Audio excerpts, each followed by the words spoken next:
আসসালামু আলাইকুম ওয়া রাহমাতুল্লাহি ওয়া বারাকাতুহু। আলহামদুলিল্লাহি রাব্বিল আলামিন ওয়াসসালাতু ওয়াসসালামু আলা আশরাফিল আমবিয়াই ওয়াল মুরসালিন নবিয়িনা মুহাম্মদ ওয়া আলা আলিহি ওয়া আসহাবিহি আজমাইন। আম্মা বা'দ। সম্মানিত ছাত্র ভাইরা, আমি এখন লেভেল 3-র তাওহীদের ক্লাস আরম্ভ করছি। আজকের আলোচনা হবে কুফর সম্পর্কে।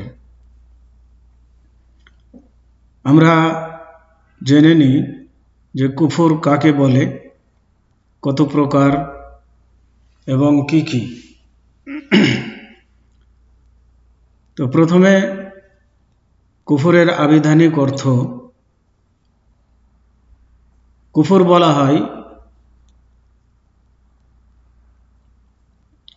ঢেকে রাখা বা আবৃত করাকে। ঢেকে রাখা বা আবৃত করাকে বলা হয় কুফর। তো শাব্দিক অর্থে কাফেরকে কাফের এজন্যই বলা হয়, তারা ঈমানকে ঢেকে রাখে এবং কুফরিকে তারা প্রকাশ করে, এজন্য তাদেরকে কাফের বলা হয়। শরীয়তের পরিভাষায় কুফর বলা হয় ঈমানের বিপরীত জিনিসকে, অর্থাৎ ঈমানের বিপরীত হলো কুফর। কুফর শব্দ দ্বারা ঈমানের বিপরীত অর্থ বোঝানো হয় আল্লাহ ও তাঁর রাসূলগণের প্রতি অবিশ্বাসের নাম হলো কুফর। ঈমানহীন অবস্থায় আল্লাহ ও তাঁর রাসূলের উপর মিথ্যা আরোপ থাক বা না থাক, উভয় ক্ষেত্রেই তা কুফরি।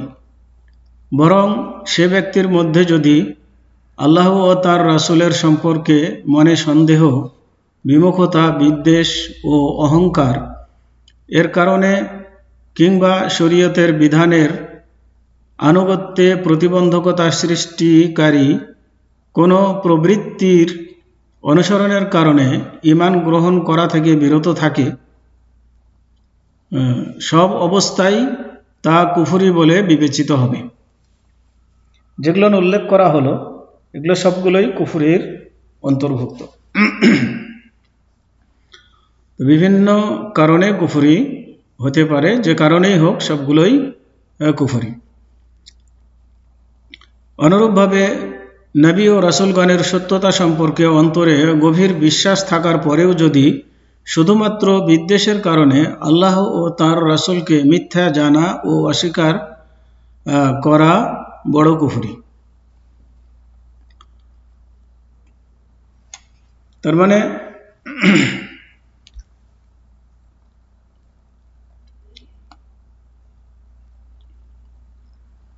নবী রাসূলগণকে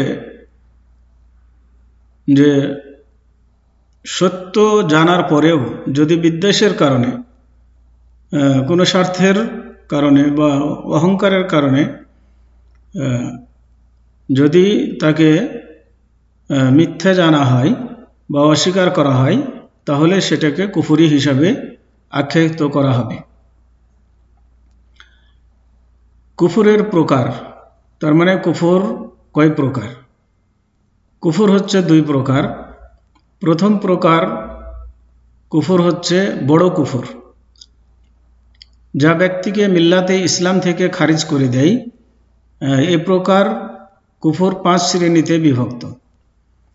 বড় কুফরি, কুফর দুই প্রকার, বড় কুফরি এবং ছোট কুফরি। তো বড় কুফরি, যে কুফরি করলে মানুষ ইসলাম থেকে বেরিয়ে যায়, ইসলামের মধ্যে থাকে না। আর এগুলো 5 ভাবে হয়ে থাকে এই কুফরি। প্রথম শ্রেণী হচ্ছে মিথ্যা আরোপ করা কুফর। এ শ্রেণীর কুফরের প্রমাণ হচ্ছে আল্লাহর বাণী, মানে মিথ্যা প্রতিপন্ন করা, সত্য মনে না করা। এ ব্যাপারে আল্লাহ তাবারাক ওয়া তাআলা বলছেন যে এই আয়াত দ্বারা এই শ্রেণীর কুফরি প্রমাণিত হয়। যে আল্লাহ বলেন যে ওমান আযলামু মিম্মান ইফতারা আলা আল্লাহি কাযিবান আও কাযযাবা বিল হাক্কি লাম্মা জাআহু আলাইসা ফি জাহান্নামা মাসওয়াল লিল কাফিরিন। এখানে লক্ষ্য করবেন যে আল্লাহ বলছেন যে ব্যক্তি আল্লাহ সম্পর্কে মিথ্যা রচনা করে অথবা তার নিকট হতে আশা সত্যকে অস্বীকার করে, তার অপেক্ষা অধিক সীমালঙ্ঘনকারী বা জালেম আর কে? জাহান্নামেই কি কাফিরদের আবাস নেই? সূরা আনকাবুত 68 নম্বর আয়াত। তাহলে এখানে আল্লাহ তাবারাক ওয়া তাআলা যারা আল্লাহকে মিথ্যা মনে করেছে বা আল্লাহর বিধানকে মিথ্যা মনে করেছে, তাদেরকে আল্লাহ রাব্বুল আলামিন কাফের বলে আখ্যায়িত করেছেন। তো এরা হচ্ছে কাফের। দ্বিতীয় শ্রেণী হচ্ছে যে সত্য বলে মেনে নেওয়ার পরও অহংকার এবং প্রত্যাখ্যানজনিত কুফর। মানে সত্য বলে মেনেছে ঠিকই, কিন্তু অহংকারের কারণে সেটাকে সে মেনে নিতে পারছে না। জানছে জিনিসটি সত্য, কিন্তু তারপরেও সে তার অহংকারের কারণে সেই জিনিসকে প্রত্যাখ্যান করছে। তো এই প্রত্যাখ্যান করাটা হচ্ছে কুফরি। এ সম্পর্কে আল্লাহ পাক ইরশাদ করেন, ওয়াইদ কুলনা লিল মালাইকাতি ইসজুদু লিআদামা ফাসাজাদু ইল্লা ইবলিসা আবা ওয়াস্তাকবারা ওয়া কানা মিনাল কাফিরিন। অর্থাৎ যখন আমি ফেরেশতাদেরকে বললাম আদমের উদ্দেশ্যে সিজদা করো, আদমকে সিজদা করো, তখন ইবলিস ব্যতীত সকলেই সিজদা করলো, সে অমান্য করলো ও অহংকার করলো। সুতরাং সে সত্য প্রত্যাখ্যানকারীদের অন্তর্ভুক্ত হলো, তার মানে কাফের হলো। তা এখানে আল্লাহর নির্দেশ আসা সত্ত্বেও অন্যান্য ফেরেশতারা আল্লাহর নির্দেশকে মানল, কিন্তু ইবলিস মানল না। সে অহংকার বশত আদমকে সিজদা করল না।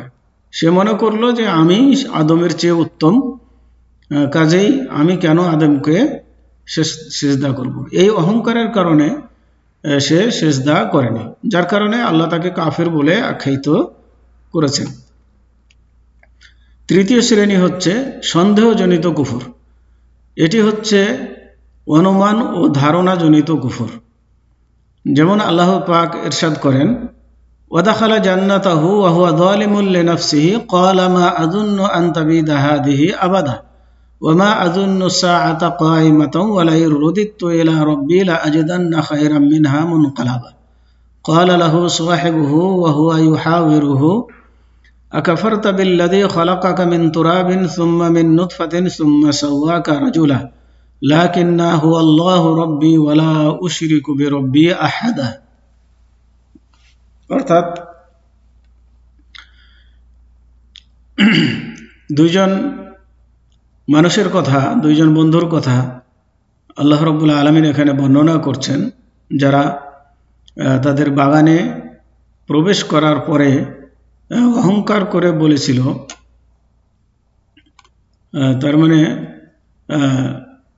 কিয়ামতকে তারা বিশ্বাস করত না এবং সে মনে করত যে তার বাগান চিরস্থায়ী হবে।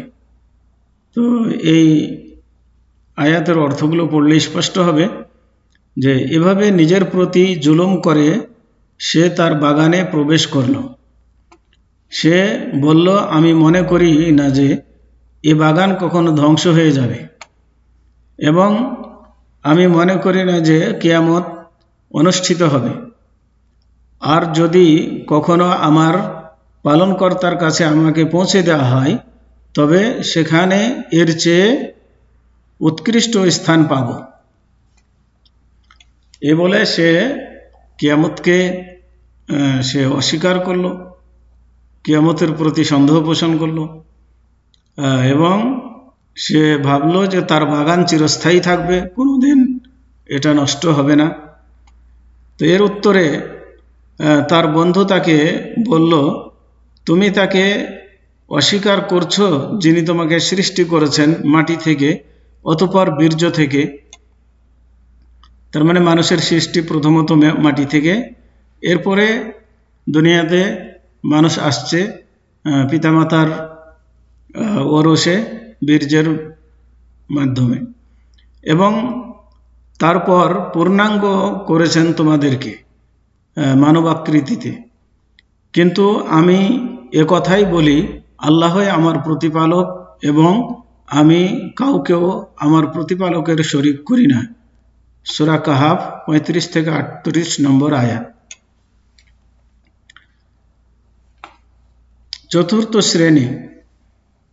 চতুর্থ শ্রেণীর কুফর, মানে বড় কুফর যেগুলো বলা হলো যে 5 শ্রেণীতে বিভক্ত, তার চতুর্থ শ্রেণীর কুফরি হচ্ছে বিমুখতা ও উপেক্ষাজনিত কুফর। হ্যাঁ, এর প্রমাণ হচ্ছে বিমুখতা মানে মুখ ফিরিয়ে নেওয়া কোনো জিনিস থেকে, আর এটি এই আয়াত দ্বারা প্রমাণিত। আল্লাহ রাব্বুল আলামিন বলেন যে ওয়াল্লাযীনা কাফারু আম্মা উনযিরু মু'রিদুন, অর্থাৎ এবং যারা কুফরি করেছে যে বিষয়ে তাদেরকে সতর্ক করা হয়েছে তা হতে মুখ ফিরিয়ে নেই। সূরা আহকাফ 3 নম্বর আয়াত। তাদেরকে যে বিষয়ে ভয় প্রদর্শন করা হচ্ছে তার থেকে তারা মুখ ফিরিয়ে নিচ্ছে, মানে সেটাকে তারা মানছে না। তো এই কারণে তাদেরকে কাফের বলে আখ্যায়িত করা হয়েছে। পঞ্চম শ্রেণী হচ্ছে নেফাক বা কপটতা জনিত কুফর, মানে মুনাফিকি বা কপটতা করার কুফরি। এ সম্পর্কে আল্লাহর বাণী, আল্লাহ তাআলা বলেন যে যালিকা বিআন্নাহুম আমানু সুম্মা কাফারু ফাতুবিআ আলা কুলুবিহিম ফাহুম লা ইয়াফকাহুন। আর এটি এ কারণে যে তারা ঈমান আনার পর কুফরি করেছে, ফলে তাদের হৃদয়কে মোহরাঙ্কিত করে দেওয়া হয়েছে, পরিণামে তারা বোধ শক্তি হারিয়ে ফেলেছে। সূরা মুনাফিকুন 3 নম্বর আয়াত। তার মানে তারা ঈমান আনার পরেও তারা অন্তরে কুফরি রেখেছিল, তারা কুফরির দিকে ফিরে গিয়েছিল, যার কারণে তাদেরকে কাফের বলে আখ্যায়িত করা হয়েছে। তার মানে মুনাফিকি তাদের অন্তরে ছিল। তো মুনাফিকি জনিত কুফরি এটা।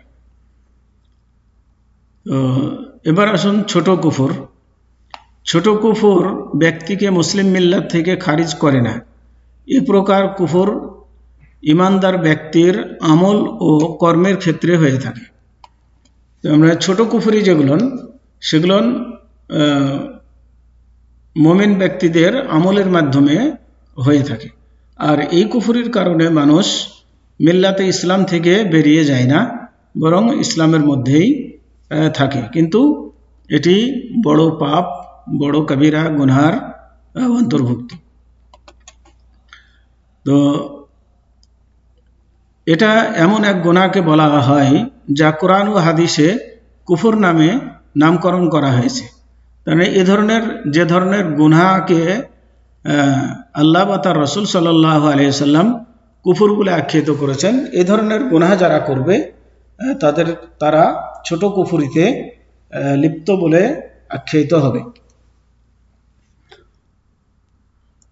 এবং তা বড় কুফরের সীমা বা সংজ্ঞা পর্যন্ত পৌঁছায় না, মানে বড় কুফরি পর্যন্ত পৌঁছাবে না।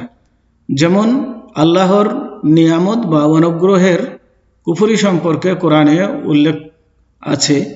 আল্লাহর বাণী, আল্লাহ বলছেন, মানে আল্লাহর নিয়ামতের শুকরিয়া না করা, এটা হচ্ছে কুফরি। যেমন আল্লাহ বলছেন, দরাবাল্লাহু মাসালান কারিয়াতান কানাত আমিনাতাম মুতমাইন্নাতান ইয়াতিহা রিজকুহা রাগাদান মিন কুল্লি মাকানিন ফাকাফারাত বিআনউমিল্লাহ। অর্থাৎ আল্লাহ দৃষ্টান্ত বর্ণনা করছেন একটি জনপদের যা ছিল নিরাপদ ও নিশ্চিত, তার মানে মক্কা নগরীর কথা এখানে বলা হচ্ছে যে এর এই জনপদটি ছিল নিরাপদ এবং নিশ্চিতভাবে তারা সেখানে বসবাস করত। তো সেখানে প্রত্যেক জায়গা থেকে প্রচুর জীবনাপকরণ আসতো, মানে সব জায়গা থেকেই মানে খাবার, রুজি, বিভিন্ন জীবন ধারণের জন্য যে সমস্ত জিনিস প্রয়োজন সেগুলো বিভিন্ন জায়গা থেকে আসতো, যার ফলে তারা স্বাচ্ছন্দ্যে বসবাস করত। অতঃপর তারা আল্লাহর নিয়ামতের প্রতি অকৃতজ্ঞ প্রকাশ করল। তার মানে আল্লাহর নিয়ামতের এই যে নিয়ামত দিয়েছিলেন, এই নিয়ামতের তারা কদর করল না, যার ফলে তারা যা করত সেজন্য আল্লাহ তাদেরকে আস্বাদন করালেন ক্ষুধা ও ভীতির আচ্ছাদনে। মানে এই কুফরি করার কারণে, নিয়ামতের শুকরিয়া না আদায় করার কারণে তাদের উপরে ভীতি সঞ্চারিত করলেন এবং তাদেরকে ক্ষুধা দিয়ে তাদের নিয়ামতকে পরিবর্তন করে দিলেন তাদের এই কুফরি করার কারণে। যেমন আল্লাহর রাসূলের হাদিসে মুসলমানদের মধ্যে পারস্পরিক যুদ্ধ বিগ্রহকে কুফর নামে উল্লেখ করা হয়েছে। তার হাদিসের মধ্যে এসেছে যে আল্লাহ রাসূল বলছেন, সিবাবুল মুসলিমে ফুসুকুন ওয়া কিতালুহু কুফরুন, অর্থাৎ কোনো মুসলমানকে গালি দেওয়া ফাসিকি এবং তার সাথে যুদ্ধ বা লড়াই করা হচ্ছে কুফরি। তো এখানে মুসলমানের লড়াই করা, যুদ্ধ করা, এটা হচ্ছে কুফরি, তার মানে বড় গুনাহ। তো এর কারণে মানুষ ইসলাম থেকে বেরিয়ে যাবে না, কিন্তু কবিরা গুনার হকদার হবে। আল্লাহ রাসূল সাল্লাল্লাহু আলাইহি ওয়াসাল্লাম বলেন, লা তারজিউ বাদি কুফারান ইয়াজরিবু বাদুকুম রিকাবা বাজিন। এখানেও আল্লাহ রাসূল সাল্লাল্লাহু আলাইহি ওয়াসাল্লাম বলছেন যে আমার পরে তোমরা পরস্পর মারামারি ও যুদ্ধ বিগ্রহে লিপ্ত হয়ে কুফরির পথে ফিরে যেও না। তার মানে আপোষের মধ্যে মারামারি, মুসলমানের মারামারি করাটাকে আল্লাহ রাসূল কুফরি বলে এখানেও আখ্যায়িত করলেন। বুখারী এবং মুসলিম শরীফের হাদিস। এবং যেমন আল্লাহ ছাড়া অন্যের নামে শপথ করাকে কুফর নামে উল্লেখ করা হয়েছে। আল্লাহ বাদ দিয়ে অন্য কারো নামে যদি শপথ করা হয় তাহলে সেটিকেও কুফরি হিসাবে আখ্যায়িত করা হয়েছে। যেমন আল্লাহ রাসূল সাল্লাল্লাহু আলাইহি ওয়াসাল্লাম বলেন, মান হালাফা বিগাইরিল্লাহি ফাকাদ কাফারা আও আশরাকা, অর্থাৎ যে ব্যক্তি আল্লাহ ছাড়া অন্যের নামে শপথ করল সে অবশ্যই কুফরি অথবা শিরক করল। তিরমিজি। তাহলে আল্লাহ ছাড়া অন্যের নামে শপথ করাটাও হচ্ছে কুফরির অন্তর্ভুক্ত। তো এগুলো হচ্ছে ছোট কুফরির অন্তর্ভুক্ত। অতএব আল্লাহ ছাড়া কারো নামে শপথ করা যাবে না। যেমনটি সমাজে চালু আছে, বাপের কসম, মায়ের কসম, আসমানের কসম, জমিনের কসম, এ ধরনের কসমের কোনো শেষ নেই। এ ধরনের কসম খাওয়া কুফরি। আল্লাহ পাক পবিত্র কোরআনে কাবিরা গুনাহে লিপ্ত মুসলমানকে ইমানদার বলে উল্লেখ করেছেন। তো কবিরা গুনাহে যারা লিপ্ত হয় তো তাদেরকে ইসলাম থেকে বের করে দেওয়া হয়নি, বরং কোরআনে তাদেরকে ইমানদার বলেই আখ্যায়িত করা হয়েছে। সেই হিসাবে আমরা কোনো কবিরা গুনাহকারীকে আমরা বলবো না যে এই ব্যক্তি কি কাফের, ইসলাম থেকে বেরিয়ে গেছে, এমনটি বলবো না, বা কাফেরের যা বিধান সেই বিধান তাদের উপরে আরোপ করা যাবে না। যেমন আল্লাহ তাবারক ওয়া তাআলা মুসলমানদেরকে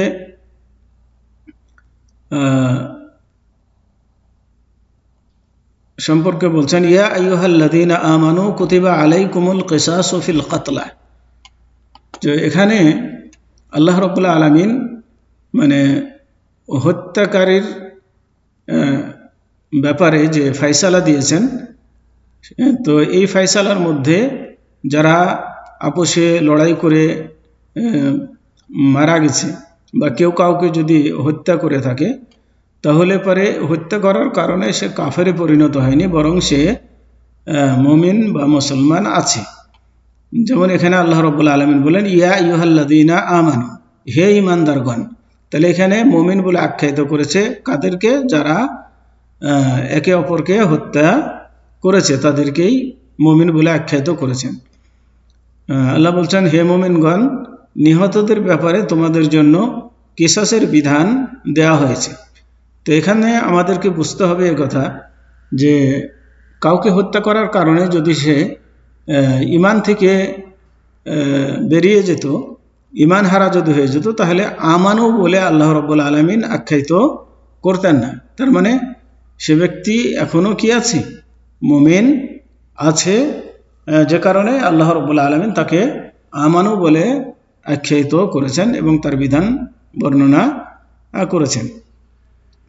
তো আয়াতে হত্যাকারীকে ঈমানদার হওয়া থেকে বের করে দেওয়া হয়নি, বরং তাকে নিহত ব্যক্তির উত্তরাধিকারীর ভাই হিসেবে উল্লেখ করা হয়েছে। আল্লাহ তাআলা ইরশাদ করেন, ফামান উফিয়া লাহু মিন আখিহি শাইউন ফাত্তিবাউন বিল মারুফ ওয়া আদাউন ইলাইহি বিইহসান।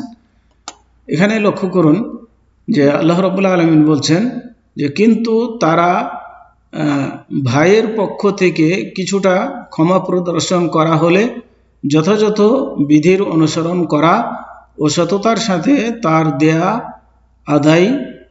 আদায় পরিশোধ করবে। তার মানে যাকে হত্যা করা হয়েছে তার বংশধর, তো তার বংশধরকে হত্যাকারীর ভাই হিসাবে আল্লাহ রাব্বুল আলামিন আখ্যায়িত করেছেন।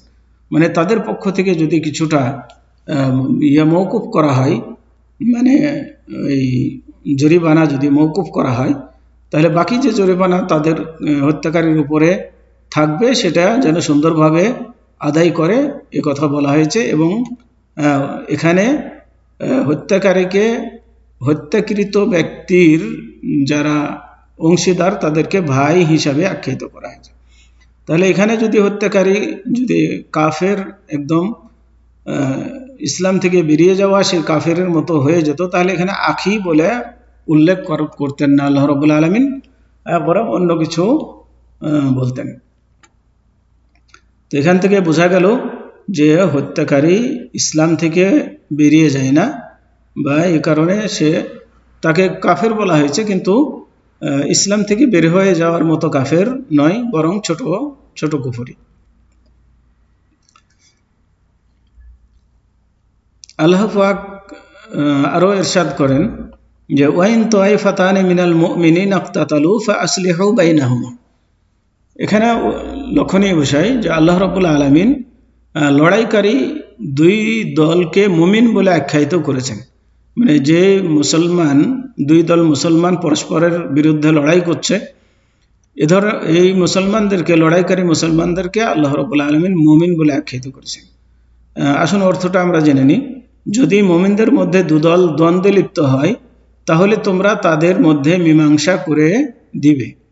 তাহলে এখানে লক্ষণীয় বিষয় হচ্ছে যে লড়াইকারীকে আল্লাহ রাব্বুল আলামিন ঈমান থেকে বের করে দেননি, বরং মুমিন বলে আখ্যায়িত করেছেন। সূরা হুজরাত 9 নম্বর আয়াত। আল্লাহ তাআলা আরো ইরশাদ করেন যে ইন্নামাল মুমিনুনা ইখওয়াতুন ফাআসলিহু বাইনা আখাওয়াইকুম ওয়াত্তাকুল্লাহা লাআল্লাকুম তুরহামুন। অর্থাৎ মুমিনগণ পরস্পর ভাই ভাই, সুতরাং তোমরা তাদের ভাইদের মধ্যে শান্তি স্থাপন করো। সূরা হুজরাত 10 নম্বর আয়াত। তাহলে আমরা এখান থেকে জানলাম যে বড় কুফরি এবং ছোট কুফরি কোনগুলো এবং তার বিধান কি, সেগুলো জানলাম। এবার আসুন বড় ও ছোট কুফরের মধ্যে সংক্ষিপ্ত পার্থক্য, দুই কুফরির মধ্যে পার্থক্য কি, এই পার্থক্যগুলো সংক্ষিপ্ত আকারে আমরা জেনে নিই। বড় কুফর মুসলিম মিল্লাত থেকে খারিজ করে দেয় এবং ব্যক্তির যাবতীয় নেক আমল নষ্ট করে দেয়। আর ছোট কুফর মুসলিম মিল্লাত থেকে খারিজ করে দেয় না এবং ব্যক্তির আমলও নষ্ট করে না, তবে তার কুফরি অনুযায়ী আমলে ত্রুটি নিয়ে আসে। ছোট কুফরির কারণে তাকে আখেরাতে ভীতি প্রদর্শন ও শাস্তির সম্মুখীন করা হবে। তার মানে বড় কুফরির কারণে মানুষ মিল্লাতে ইসলাম থেকে বেরিয়ে যায়, কিন্তু ছোট কুফরি করলে মিল্লাতে ইসলাম থেকে বের হয় না, কিন্তু শাস্তিযোগ্য অপরাধ। 2, যে ব্যক্তি বড় কুফরি করবে সে চিরস্থায়ী জাহান্নামে অবস্থান করবে। আর যে ছোট কুফরির কারণে যদিও সে কখনো জাহান্নামে প্রবেশ করে তবে চিরস্থায়ী জাহান্নামে অবস্থান করবে না। ছোট কুফরির তাওবা আল্লাহ কবুল করে তাকে মূলত জাহান্নামে প্রবেশ নাও করাতে পারেন। তার মানে ছোট কুফরির কারীকে আল্লাহ ক্ষমাও করে দিতে পারেন, সে জাহান্নামে নাও যেতে পারে। বড় কুফরিতে লিপ্ত ব্যক্তির রক্ত ও সম্পদ মুসলমানদের জন্য বৈধ, আর ছোট কুফরিতে লিপ্ত ব্যক্তির রক্ত ও সম্পদ বৈধ নয়। 4, বড় কুফরিতে লিপ্ত ব্যক্তির মধ্যে এবং ঈমানদারদের মধ্যে চিরশত্রুতা ও বৈরিতা অপরিহার্য। সে ব্যক্তি যতই ঘনিষ্ঠ ও নিকট আত্মীয় হোক না কেন, মুসলমানদের জন্য তাদের সঙ্গে ভালোবাসা ও বন্ধুত্ব স্থাপন করা জায়েজ নয়। আর ছোট কুফরির কারণে তার সঙ্গে একেবারেই সম্পর্ক রাখা নিষেধ নয়, বরং তার সঙ্গে অতটুকু সম্পর্ক বা বন্ধুত্ব রাখা যাবে তার মধ্যে যে পরিমাণ ঈমান বর্তমানে আছে, আর তার মধ্যে যে পরিমাণ নাফরমানি আছে সে পরিমাণ বিরোধিতা করতে নিষেধ নেই। তো আজকে এ পর্যন্তই। ও সাল্লাল্লাহু আলা নবিয়িনা মুহাম্মদ ওয়া আলা আলিহি ওয়া আসহাবিহি ওয়া বারিক ওয়া সাল্লাম। আসসালামু আলাইকুম ওয়া রাহমাতুল্লাহি ওয়া বারাকাতুহু।